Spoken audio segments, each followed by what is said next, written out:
Have you ever wondered if that heart-wrenching scene from Titanic, the elderly couple lying in bed, holding each other as the ship goes down, was based on real events?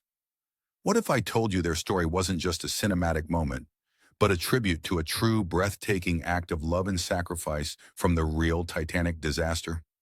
Stick around, because this story will give you chills. We all remember Rose and Jack, the fictional star-crossed lovers created for the movie.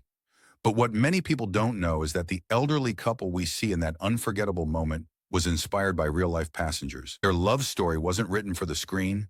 It was carved into history by one of the most tragic events ever. This couple was none other than Isidor and Ida Straus, owners of Macy's department store in New York City. They were first-class passengers, wealthy, influential, and deeply in love. But what sets their story apart isn't their success.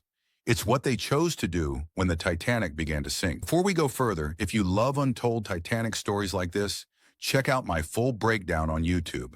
I dive deeper into this and other fascinating stories from the ship's final hours. Just search for Sunnyside Stories and hit subscribe. You won't regret it. Now back to the story. When the lifeboats were being filled, Ida was offered a seat, but she refused. Witnesses reported her saying, "We have lived together for many years.